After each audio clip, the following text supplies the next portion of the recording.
Hello friends, जैसे कि आज का हमारा टॉपिक है accounting equation. But accounting equation बताने से पहले मैं आपको ये 5 कंसेप्ट बताना चाहूँगा। That is business entity concept और कुछ बेसिक टर्म्स हैं। Drawings, debtors and creditors, outstanding expenses and prepaid expenses. ये जो बात की जो 4 हैं ये बेसिक टर्म्स है अकाउंटिंग की, जो आपको पता होनी चाहिए।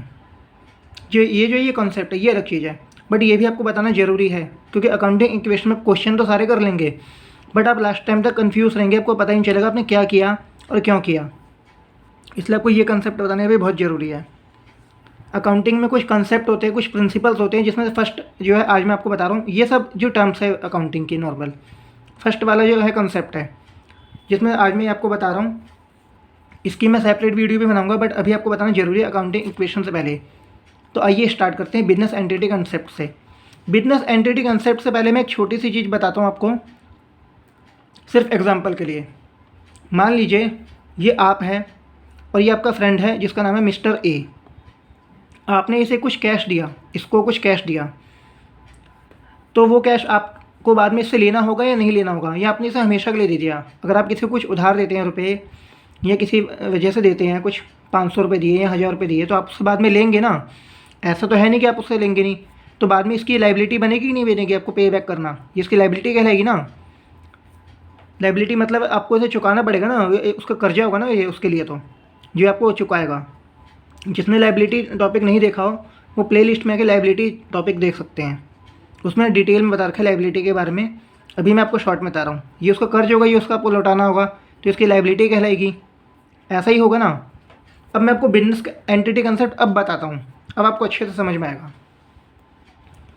बिजनेस एंटिटी कंसेप्ट क्या कहता है? बिजनेस एंटिटी कंसेप्ट ये कहता है कि आप और आपका बिजनेस दोनों सेपरेट हैं, दोनों एक नहीं है कानून की नज़र में। ये आप हैं, आपने कुछ कैश इंट्रोड्यूस किया बिजनेस में, तो वो क्या कहलाएगा? कैपिटल कहलाएगा। जब आप बिजनेस स्टार्ट करने के लिए कुछ कैश इंट्रोड्यूस करते हैं तो वो क्या कहलाता है? कैपिटल कहलाता है। इसको भी मैंने लायबिलिटी के टॉपिक में बताया है, आप प्ले लिस्ट में एक बार देख लीजिएगा। जब आप बिजनेस स्टार्ट करने के लिए कुछ कैश इंट्रोड्यूस करते हैं वो क्या कहलाता है? कैपिटल कहलाता है, ऑनर के पॉइंट ऑफ व्यू से। लेकिन अगर बात की जाए इसकी बिजनेस की, जैसे कि कानून की नज़र में बिजनेस और बिजनेसमैन दोनों अलग है। ये पहला कंसेप्ट है अकाउंटिंग का। जब आपने कोई कैश इंट्रोड्यूस किया बिजनेस को स्टार्ट करने के लिए तो वो क्या कहलाएगा? कैपिटल कहलाएगा। लेकिन बिजनेस और बिजनेसमैन दोनों अलग अलग हैं कानून के नीचे में, दोनों अलग है, दोनों सेपरेट है। तो जो आपने कैश इंट्रोड्यूस किया वो तो कैपिटल है आपके लिए, बट बिजनेस के लिए वो क्या कहलाएगा? वो लायबिलिटी बन जाएगा, क्योंकि लायबिलिटी जो है वो उसे चुकानी पड़ेगी आगे चल के। आपके लिए वो कैपिटल है बट बिजनेस के लिए वही कैपिटल क्या कहलाएगा? लायबिलिटी कहलाएगा। इसलिए कई बार कैपिटल को लायबिलिटी भी ट्रीट किया जाता है। ये क्वेश्चन बहुत बार आता है एग्जाम में। कैपिटल को इसलिए क्या क्या ट्रीट किया जाता है? लायबिलिटी, क्योंकि ये जो है अलग अलग है, एक नहीं है। यूँ समझ ले फर्स्ट पर्सन ने सेकंड पर्सन को कुछ कैश दिया, जैसे मैंने आपको ऊपर एग्जांपल में यहाँ पर बताया था, इसलिए बताया था कि इसने अपने फ्रेंड को कुछ कैश दिया, ये इसकी लायबिलिटी बन जाएगी। ठीक इसी तरह ये आप इस तरीके से आर्टिफिशियल पर्सन समझिए इसे। इसने इसको कुछ कैश दिया है जो कि कैपिटल है इसके पॉइंट ऑफ व्यू से, बिजनेसमैन है ये, बट इसकी नज़र में क्या कहलाएगा? ये हो जाएगी इसकी लायबिलिटी। बिजनेस एंटिटी कंसेप्ट कुछ नहीं कहता, सिंपल ये कहता है कि मैं अलग हूँ और मेरा बिजनेस अलग है, बिजनेसमैन अलग है और बिजनेस एंटिटी कंसेप्ट अलग चीज़ है। यही है और कुछ भी नहीं है। आई होप आपको समझ में आया होगा। अब हम कुछ बेसिक टर्म्स, अकाउंटिंग की टेक्निकल टर्म्स होती है, उस पर चलते हैं।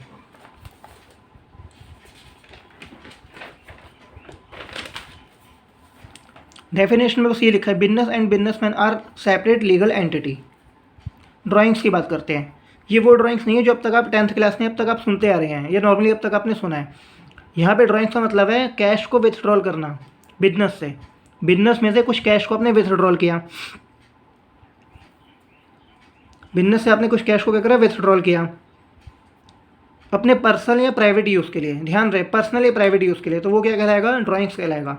अगर आपने बिजनेस से कुछ कैश को विथड्रॉल किया अपने पर्सनल यूज़ के लिए। अमाउंट ऑफ कैश और goods which is withdrawn bye proprietor for from business for his personal और प्राइवेट यूज़। ध्यान रहे, कीवर्ड है पर्सनल या प्राइवेट यूज़, तो वो क्या कहलाएगा? ड्राइंग चलेगा। ऑफिस यूज़ के लिए नहीं।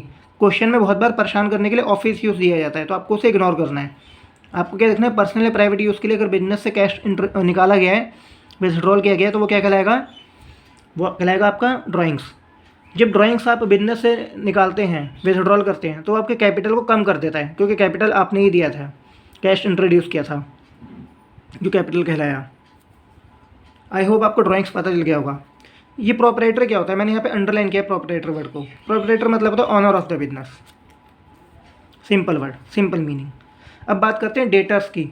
ये डेटर्स हो गया, ये बहुत बार परेशान करता है स्टूडेंट्स को कि डेटर्स होता क्या है आखिरकार। डेबिट क्रेडिट अलग चीज़ है, डेबिट अलग है, डेटर्स अलग है, क्रेडिट अलग है, क्रेडिटर्स अलग है। डेबिट क्रेडिट मैंने लास्ट टाइम आपको बताया था कि डेबिट होता है left hand side of an account, simply वो सिर्फ अकाउंट की लेफ्ट साइड है, और जब हम अकाउंट बनाते हैं, और क्रेडिट क्या है, राइट हैंड साइड है।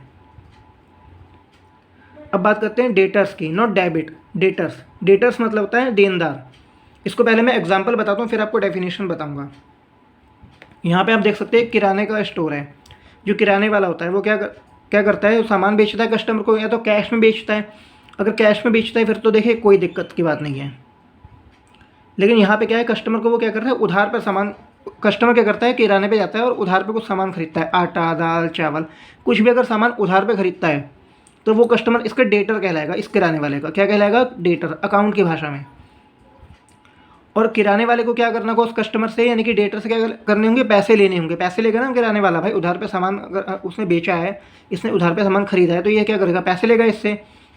इसे अकाउंट की भाषा में कस्टमर भी कहते हैं, डेटर, अकाउंट की भाषा में सॉरी डेटर कहते हैं, अकाउंट रिसीवेबल या बुक रिसीवेबल कहते हैं इस कस्टमर को। आप कस्टमर वर्ड इस्तेमाल नहीं करेंगे। नीचे मैंने परिभाषा में लिखा भी, आप देख सकते हैं। डेटर उसे कहते हैं जो उधार पर सामान खरीदता है या जिनसे पैसे लेने होते हैं।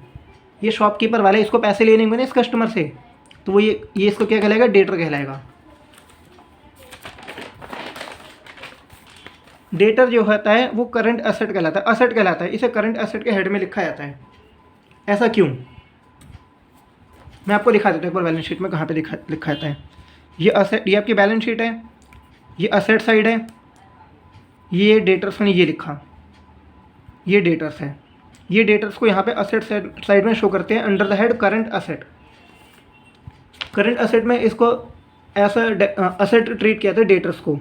ऐसा क्यों किया जाता है, मान लीजिए कोई राम है नाम का शख्स है, उसने शॉप पर जाकर उधार पे सामान खरीदा।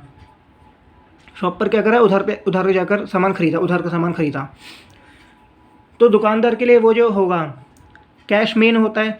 उसने कैश तो दिया ही नहीं उसको, उसने क्या करा, कहा कि मेरा नाम लिख लो कॉपी में, मैं रुपये बाद में दे दूंगा। तो उसके लिए वो राम जो है वही इंपॉर्टेंट हुआ ना। वैसे तो कैश उसकी असेट होती है, लेकिन अभी कैश नहीं दे रहा, अभी उसके असेट कौन है, वही राम है। वो उसी को पकड़ेगा, और किसी को तो नहीं पकड़ के बोल सकता ना भाई मेरे रुपये दे। नाम राम का लिखा है, राम लेके गया है, तो राम को ही बोलेगा ना। तो राम उसकी क्या कहलाएगी, असेट कहलाएगी तब तक जब तक वो कैश नहीं दे देता। जब वो कैश दे देगा तो डेटर ये अपने आप खत्म हो जाएगा, मतलब कैंसिल हो जाएगा। कहने का मतलब वो डेटर का नाम काट देगा, राम का नाम काट देगा और लिख देगा कैश मैंने ले लिया है। ऐसा ही करेगा ना जब वो रुपये दे देगा। इसलिए डेटर क्या कहलाता है, असेट कहलाता है। डेफिनेशन आपको परिभाषा लिख दी है, पर परिभाषा आपको क्या कहते हैं बुक्स में बहुत सी मिल जाएगी। आपको जो सी डेफिनेशन अच्छी लगती है वो आप लिख लेना। मेरे उद्देश्य आपको सिर्फ समझाना था, इसलिए डेफिनेशन आप पढ़ लीजिए पॉज करके एक बार। बात करते हैं क्रेडिटर की, यानी कि लेनदार की। इसमें मैं पहले आपको एक एग्जाम्पल बताता हूँ। ये शॉप वाला है, किराने वाला, ऑब्वियस ही बात है इसका सामान घर पे नहीं बनता है। ये सप्लायर से सामान लेता है, तब जाके कस्टमर को सामान देता है। ऐसा ही करता है। ये इस सप्लायर से सामान क्या करता है, इससे ले रहा है। ये सप्लायर क्या कर रहा है, इसको सामान उधार पर बेच रहा है। सप्लायर, आपको वहाँ पे कस्टमर को देखना था। मेन पॉइंट ऑफ व्यू आपका कौन था, कस्टमर था। यहाँ पे आपका मेन पॉइंट ऑफ व्यू कौन है, सप्लायर है। शॉप वाले से उस पर ध्यान मत देना। मेन पॉइंट ऑफ व्यू कौन है, वहाँ पे कस्टमर था, यहाँ पे कौन है, सप्लायर। सप्लायर क्या कर रहा है, सामान बेच रहा है। आपको ये एग्जाम्पल नहीं लेना है शॉप वाला सामान खरीद रहा है, ऐसे नहीं लेना है।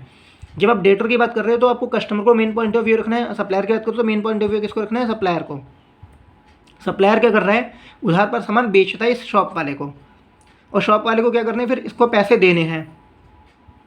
ऐसा ही होगा ना, उधार पे पहले सामान खरीदेगा और बाद में इसको पैसे देगा। कैश में लिया है फिर तो कोई दिक्कत ही नहीं है। तो ये सप्लायर्स का क्या कहलाएगा, क्रेडिटर कहलाएगा, या अकाउंट्स पेबल या बुक्स पेबल कहलाएगा। इस बात को आपको ध्यान रखना है। मैंने आपको एक छोटा सा एग्जांपल लिख के और बताया, एक बार और आप फिर से ध्यान से देखिए। ये आप है, ये आपका कस्टमर है यानी कि डेटर है, ये आपका सप्लायर है यानी कि क्रेडिटर है। आपको क्या करना है, पैसे लेने हैं। किससे, कस्टमर से। आपने सामान बेचा है तो आपको क्या करना है, पैसे लेने हैं। तो ये आपको क्या कहलाएगा, डेटर। ये क्रेडिटर सप्लायर है, आपको इसको पैसे देने हैं। इसने आपको सामान पे कभी उधार दिया होगा, तो आपको उसको क्या करना है, पैसे देने हैं, तो ये आपको क्या कहलाएगा, क्रेडिटर।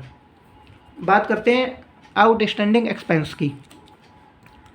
आपने क्या कहते हैं एक्सपेंस और रेवेन्यू का अगर टॉपिक नहीं देखा है तो आप प्लेलिस्ट में जो वीडियो है उसमें आके चेक कर सकते हैं, उसमें से आपको डिटेल में बता रखा है। यहाँ पे मैं आपको आउटस्टैंडिंग एक्सपेंस बताता हूँ। यहाँ पे मैंने लिख दिया है हिंदी में, आपने बेनिफिट ले लिया। आउटस्टैंडिंग एक्सपेंस का मतलब होता है बेनिफिट तो आपने ले लिया उस चीज़ का, बट आपने अब तक उसकी पेमेंट नहीं की है, अब तक आपने पेमेंट नहीं की है बिल्कुल भी। इसका सबसे अच्छा एग्जाम्पल है सैलरी। मान लीजिए किसी ने जॉब की कहीं पर,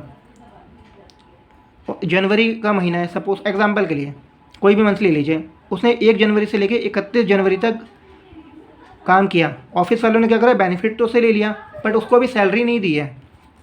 सैलरी वो उसको नेक्स्ट मंथ में देंगे ना, 1 से 10 के बीच में कभी भी दे देंगे, हो सकता है 7 को दे दे, हो सकता है 10 तारीख को दे, ऐसे ही होता है ना।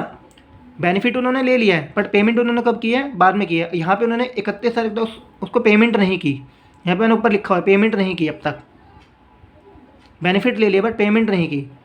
तो जो खर्चे हो जाते हैं जिसका बेनिफिट ले लिया जाता है उसकी पेमेंट अकाउंटिंग पीरियड के एंड तक नहीं की जाती है, वो क्या कहलाते हैं, आउटस्टैंडिंग एक्सपेंसेस कहलाते हैं। आई होप आपको समझ में आ गया होगा। Outstanding expenses is a type of expense that is due, वो ड्यू हो चुके हैं but has not been paid, वो अब तक पेड नहीं हुए। आउटस्टैंडिंग एक्सपेंस के लिए हेड बनता है करंट लाइबिलिटीज़, वहाँ पे लाइबिलिटी साइड में शो किया जाता है आउटस्टैंडिंग एक्सपेंस। मैं दिखा देता हूँ आपको कहाँ पे, ये आपकी बैलेंस शीट है, ये आउटस्टैंडिंग एक्सपेंस, ये लाइबिलिटी साइड है, ऊपर लाइबिलिटी लिखा है मैंने ऊपर, ये क्या है, आउटस्टैंडिंग एक्सपेंस है आपका, ये दिख रहा है आपको, ये आपका आउटस्टैंडिंग एक्सपेंस है। सैलरी मैंने लिख दिया क्योंकि सैलरी का एग्जांपल दिया है, इससे सैलरी लिख दिया है। बात करते हैं आपके प्रीपेड एक्सपेंस के बारे में, आज का लास्ट। प्रीपेड एक्सपेंस वो एक्सपेंस होते हैं जो एडवांस में पे हो जाते हैं, जो पेड किस में होते हैं, एडवांस में, बट अब तक इनकर्ड नहीं हुए। जैसे कि एग्जांपल हो गया इंश्योरेंस प्रीमियम। इंश्योरेंस प्रीमियम के लिए आप एडवांस में रुपए देते थे, उसके बाद ही आप उसका बेनिफिट लेते हैं ना, एडवांस में देते नहीं देते, क्योंकि आपने उसका अब तक बेनिफिट नहीं लिया है, इसलिए आप उसको क्या करेंगे, अपने असेट में शो करेंगे, under the head current asset.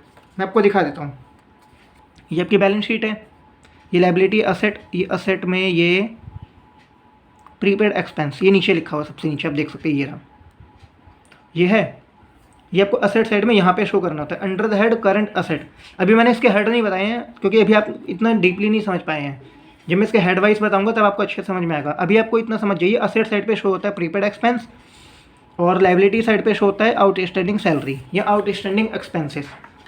I hope आपको आज का टॉपिक अच्छे से समझ में आएगा। अब नेक्स्ट क्लास में जब मैं आपको अकाउंटिंग इक्वेशन का क्वेश्चन कराऊंगा ना, तो आपको बहुत ही आसान लगेगा, बट उससे पहले आप ये एक बार क्लास, ये पूरी क्लास अच्छे से देख लेना और समझ लेना। तो ठीक है, फिर मिलते हैं फिर नेक्स्ट क्लास में अकाउंटिंग इक्वेशन क्वेश्चन के साथ। तब तक के लिए बाय एंड थैंक यू।